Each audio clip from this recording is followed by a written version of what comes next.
Psicopatas do cotidiano, como reconhecer, como conviver, como se proteger. Katia Meckler. Grupo C. Sofremos muito com o pouco que nos falta e gozamos pouco o muito que temos. William Shakespeare. Dependente. Por você eu largo tudo. Solidão a dois, de dia, faz calor, depois faz frio. Você diz, já foi? E eu concordo contigo. A voz distante no rádio chama a atenção de Sônia, enfermeira de um dos maiores hospitais da cidade. Antes mal acompanhada do que só, pensa com seus botões, subvertendo a lógica do ditado popular. Evidente que ela não tem essa impressão, mas seus poucos amigos vivem comentando que está sempre com a companhia errada. Não valoriza o próprio passe e se torna presa fácil para dominadores. Mas a enfermeira gosta da ideia de ter alguém tomando conta dela, cuidando de sua vida, assumindo suas responsabilidades. Acredita estar rodeada de pessoas fortes e competentes, que suprem sua incapacidade de agir por conta própria. Capacidade para tentar a medicina não lhe faltava, mas a simples possibilidade de ter que decidir o tratamento de um paciente lhe dava pesadelos. Acabou descobrindo a enfermagem. Os colegas admiram seu talento, mas ela prefere se limitar a cumprir ordens. Sempre foi assim. Na adolescência, não entendia a rebeldia dos colegas e achava muito mais fácil ter alguém para dizer que caminho seguir, mesmo quando não lhe parecia a melhor alternativa. Ainda mora com os pais e não sai de casa sem indagar se está bonita, repetindo a pergunta que fazia aos 15, aos 24, aos 35 anos. Escolher um vestido ou sapato é um drama. Desespera as vendedoras. No campo amoroso, o histórico de abandonos e humilhações reforça o medo de ser largada à própria sorte. Cada pessoa que lhe sorri ganha imediatamente sua confiança. Tem a maior facilidade para se apegar, grudar. Foi assim com o Dr. Eduardo, o novo chefe da emergência. Até agora, Sônia não acredita que uma pessoa tão importante e bem-sucedida possa ter tempo para ela. Tempo curto, aliás. Casado e com vida amorosa intensa, o médico só aparece para encontros furtivos. 2 ou 3 vezes, Sônia forçou a barra para conseguir mais atenção. Contudo, por se sentir tão sem atrativos, recuou, pois um não de Eduardo seria extremamente penoso. Simbiose. À luz da biologia, trata-se de uma relação mutuamente vantajosa entre organismos vivos. Na esfera do comportamento humano, essa palavra é perfeita para definir o que se passa na mente do indivíduo com transtorno de personalidade dependente. Seja nas relações familiares, no trabalho ou com amigos, o indivíduo com esse traço precisa do outro para florescer. A seiva de sua vida não está em si próprio, mas em alguém que se torna o ar que ele respira, o brilho de seus olhos, a razão de sua existência. Se pudesse, ele estaria gravado na pele de seu objeto de interesse. Na música Tatuagem, Chico Buarque canta: "Quero ficar no seu corpo, feito tatuagem." Pessoas com diagnóstico de transtorno de personalidade dependente têm uma necessidade difusa e excessiva de serem cuidadas, o que leva a um comportamento de submissão e apego que surge no início da vida adulta. O medo irreal de ser abandonada e de não conseguir sobreviver sozinha leva essa gente a dar tudo de si para ter alguém ao lado. Elas serão mansas, dóceis e amáveis, como bichinhos de estimação. E seus donos serão qualificados como fortes, competentes e úteis, enfim, indivíduos capazes não apenas de tomar conta de si, como de cuidar do outro. A expressão do estilo dependente pode ser encontrada em Felícia, personagem dos Tiny Toons. A garotinha gosta tanto de animais que os sufoca com seu amor excessivo. Eu vou te amar, abraçar, apertar, até você ficar em pedacinhos, repete a personagem. Na vida real, esse comportamento chiclete pode causar uma situação de asfixia emocional no outro. Carente e inseguro, o indivíduo com essa faceta dedicará todo o seu tempo e sua energia a quem considerar importante em sua vida. Embora esse traço pareça fortemente associado às relações amorosas, o sujeito pode ser submisso em todos os aspectos da vida. Antes de tomar qualquer decisão, recorre a conselhos e aprovações, correndo o risco de extenuar mentalmente quem está ao seu lado. Isso vale para escolher um vestido, comprar um carro ou decidir que profissão seguir. Como carece de apoio incondicional, tende a suportar humilhações e até a se envolver em situações de abuso físico, psicológico e sexual. É o caso da enfermeira Sônia. Insegura e dependente, não consegue tomar decisões e se submete às humilhações perpetradas pelo médico Eduardo. Publicado em um jornal, o depoimento de uma jovem dá pistas sobre a incapacidade de impor limites, característica do indivíduo com essa natureza. Após uma briga, o namorado da moça insistiu em manter relações sexuais e, apesar das negativas, acabou conseguindo seu intento. Ela não foi capaz de conceituar o fato como estupro e não terminou o relacionamento. Ao refletir sobre a situação, deu-se conta de que o comportamento do parceiro lhe causava um constante mal-estar. Ele bebia demais, contava a qualquer um que adorava a vagina da namorada e parecia atormentado por fantasmas mentais que sugavam a energia das pessoas a seu redor. Nada disso me incomodava. Tenho uma alta tolerância para a estranheza. Ele estava sob a minha pele. Era inebriante me sentir como uma pitada de sal dissolvida em seus negros mares turbulentos, descreveu a moça em seu relato. A tendência à humilhação não é exclusiva da esfera amorosa. No ambiente de trabalho, quantas vezes não nos deparamos com pessoas que aceitam qualquer tipo de tarefa e situação apenas para manter um emprego, mesmo quando não se trata somente de uma questão financeira?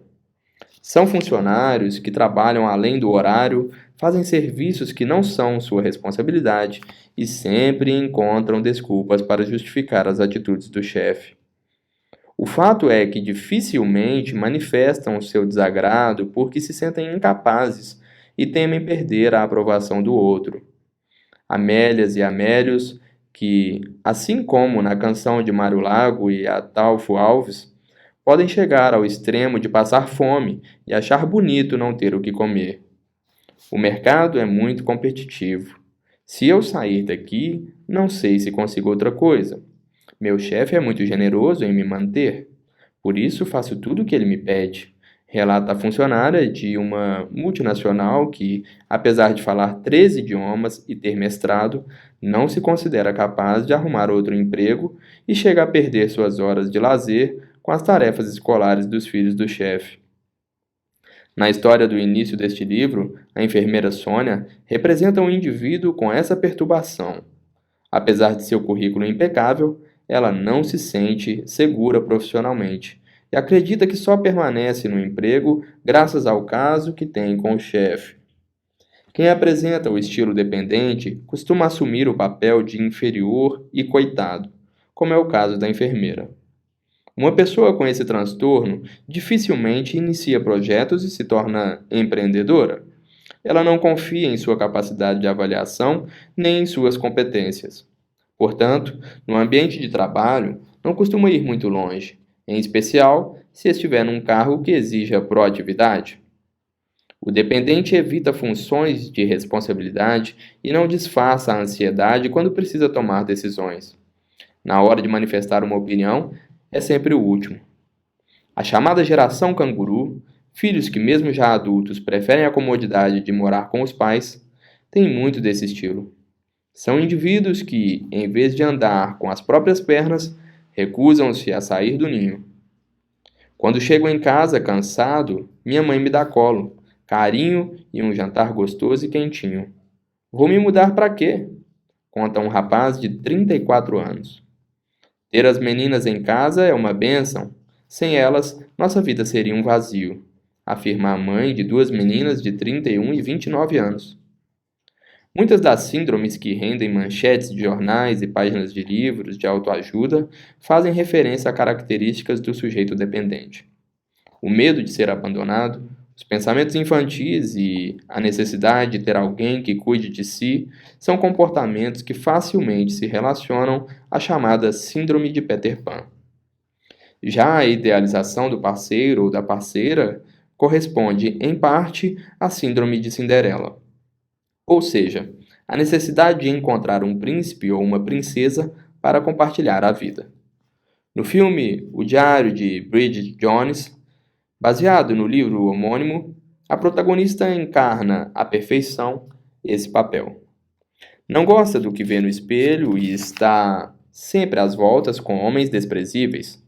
Quando o chefe bonitão se interessa por ela, Bridget simplesmente não acredita, até se envolver com ele e descobrir que se trata, na verdade, de um cafajeste. Numa comédia, a situação rende boas piadas. Há uma verdadeira torcida para que Bridget Jones conquiste seu príncipe. Na vida real, porém, tanto a imaturidade quanto a fantasia do par perfeito podem levar o indivíduo com esse traço a se tornar vítima de abusos. É o que acontece, por exemplo, quando o dependente se depara com pessoas de facetas acentuadas de manipulação, grandiosidade e desonestidade, como sujeitos narcisistas e antissociais. A canção Você Vai Me Seguir, de Chico Buarque, retrata bem o que pode acontecer. Você vai me seguir aonde quer que eu vá. Você vai me servir, você vai se curvar. Você vai resistir, mas vai se acostumar. E por aí seguem os versos, listando ações como possuir, infernizar, cegar e apunhalar. Ou seja, mesmo sofrendo todo tipo de humilhação, o dependente sorri, se enfeita e nina o seu algoz. Ele precisa se sentir cuidado e acolhido, mas por mais ternura e atenção que receba, nunca lhe parece ser suficiente. Está sempre fazendo coisas para ganhar cada vez mais afeto, sem perceber que, aos olhos dos outros, sua carência é sufocante. Cada pequeno pedaço de mim deseja cada mínimo detalhe seu, explica no consultório uma moça de 28 anos. Se isso não é um vício, é uma doença, relata um paciente demonstrando necessidade quase patológica de estar ligado a alguém. Não é difícil imaginar como fica o outro quando se relaciona com alguém que sofre desse transtorno. Numa rede social, uma garota de 20 e poucos anos posta um pedido de ajuda após mais uma briga com o namorado. Ele diz que sou a pessoa mais pessimista que já conheceu, que só de estar perto de mim sente que eu sugo suas energias, que sou muito deprimente e dependente. Ele diz que me acha inteligente e que gosta de mim, mas que o namoro está fazendo sofrer demais, ultrapassou todos os limites. Estou desesperada. Minha vida sem ele não tem sentido. É a única coisa boa que eu tenho. Nesse jogo, o dependente deixa claro seu sentimento de inferioridade em relação ao outro e considera um privilégio poder receber alguma atenção, ainda que se ache tão desprovido de qualidades. Por isso, quer retribuir de todas as formas possíveis. Sua autoestima oscila de acordo com a recompensa que consegue. Para o narcisista, por exemplo, conviver com alguém de estilo dependente é a glória. Afinal de contas, o parceiro irá elogiá-lo, exaltar suas qualidades e, naturalmente, fingir que não percebe seus visíveis exageros. Os dependentes, por sua vez, sofrem com as constantes desqualificações proferidas pelo companheiro. Além disso, quando algo dá errado, assumem a culpa. É preciso mover montanhas para eles deixarem de lado uma relação serviçal. Humilhações morais, abusos físicos, psicológicos, sexuais, isolamento social ou prejuízos financeiros podem não bastar para convencê-los. Parece surreal que, em pleno século XXI, com toda a informação e liberdade que a humanidade desfruta, pessoas ainda se deixem enganar por falsas promessas de amor. O fenômeno das scammers está aí para comprovar essa ideia. Trata-se de homens e mulheres que, para dar golpes, criam perfis falsos em redes sociais, nos quais se apresentam como profissionais bem-sucedidos, com boa condição financeira, gosto refinado e aparência impecável. Lançam a isca de que estão procurando companhia e, sem muita pressa, conquistam corações solitários no mundo virtual. Uma viúva conta que perdeu $100.000 para um scammer, com quem iniciou um romance virtual. Ele se fez passar por inglês e terminou a história assumindo ser nigeriano. Para convencê-la, o homem alegou que tinha sido preso, ou seja, precisava de ajuda urgente. Quero que você saiba que eu nunca me senti tão à vontade com alguém assim por tanto tempo. Sempre que eu falo com você, posso sentir sua sinceridade. Posso sentir que há algo de mágico entre nós dois, afirmou um scammer numa troca de e-mails com uma profissional liberal, que acabou levando sua história à polícia. Na mensagem seguinte, o golpe. Ele queria vir ao Brasil e pedia um empréstimo de $1.500 para a compra das passagens. A mulher fez o depósito e nunca mais teve notícias do sujeito. Fiquei arrasada, mas na minha vida sempre foi assim. Por mais que eu me esforce, os homens desaparecem. Desabafou ela num fórum de caça-scammers, assumindo a culpa por ter sido vítima do golpista. Nesse depoimento, ela toca num ponto importante. O indivíduo com essa natureza sente-se reiteradamente desamparado. Como acredita que não sabe cuidar de si mesmo, cola em qualquer um para evitar a solidão e o medo de ser abandonado à própria sorte. Quando o outro não aguenta e vai embora, o dependente sai à procura de uma nova bengala. Apega-se facilmente, mas o desapego é sempre muito sofrido. Diagnóstico. Para o diagnóstico do transtorno de personalidade dependente, a Associação Americana de Psiquiatria relaciona 8 fatores. Dificuldade para tomar decisões cotidianas sem um aconselhamento excessivo. Terceirização da responsabilidade sobre as principais áreas de sua vida a outras pessoas. Raras manifestações de desacordo para não perder apoio ou aprovação. Falta de iniciativa para começar novos projetos ou fazer coisas por conta própria. Ida a extremos para obter carinho e amparo. Sentimento de desconforto quando sozinho, por se acreditar incapaz de cuidar de si mesmo. Medo irreal de ser abandonado à própria sorte. Busca urgente de outra relação como fonte de cuidado após o término de um relacionamento íntimo. O transtorno de personalidade dependente é diagnosticado predominantemente entre as mulheres, mas deve ser estabelecido com cuidado, porque em algumas faixas etárias, grupos sociais e culturais valoriza-se o comportamento passivo.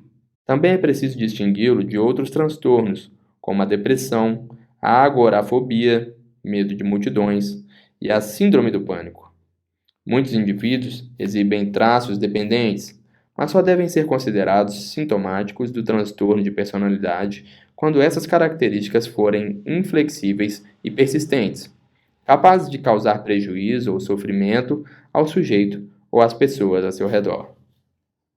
Dificuldades na convivência. Ao contrário de outros transtornos de personalidade, em que os indivíduos parecem bombas relógios prestes a explodir, o dependente tem um estilo mais introspectivo, embora igualmente danoso. Carente, dependente e inseguro, ele se torna asfixiante para quem vive a seu lado. O medo excessivo de ser abandonado faz com que sempre se anule perante o outro, e essa passividade pode ser constrangedora. O pessimismo arraigado também o leva a se considerar vítima o tempo todo. Ferramentas para a convivência.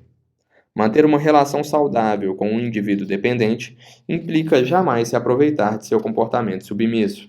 Pessoas com fortes características de dependência e submissão tendem a sofrer abusos, tornando-se potenciais vítimas de quem apresenta traços de manipulação, desonestidade, grandiosidade e hostilidade. Uma coisa é aceitar seu estilo de personalidade e entender que ele fica feliz com a felicidade do parceiro. Outra coisa é tirar vantagem disso. Aprenda também a valorizar a atenção que ele lhe dispensa, mesmo que aparentemente não esteja ligando para sua reação. Por insegurança, os dependentes esperam que o outro adivinhe essa necessidade de reconhecimento e de se sentir querido. Fortalecer sua autoestima e independência são outros cuidados importantes para pessoas com essa natureza. De maneira poética, a canção Terezinha, de Chico Buarque, pode nos remeter à relação com um dependente. A personagem se envolve com 3 homens. O primeiro, feito um príncipe, chega com flores e bichos de pelúcia, mas não consegue lhe transmitir a segurança necessária. O segundo parceiro é abusivo e humilha Terezinha, a quem chama de perdida. O terceiro, por fim, aparece sem grandes expectativas ou constrangimentos. Mal sei como ele se chama, mas entendo o que ele quer. Se deitou na minha cama e me chama de mulher.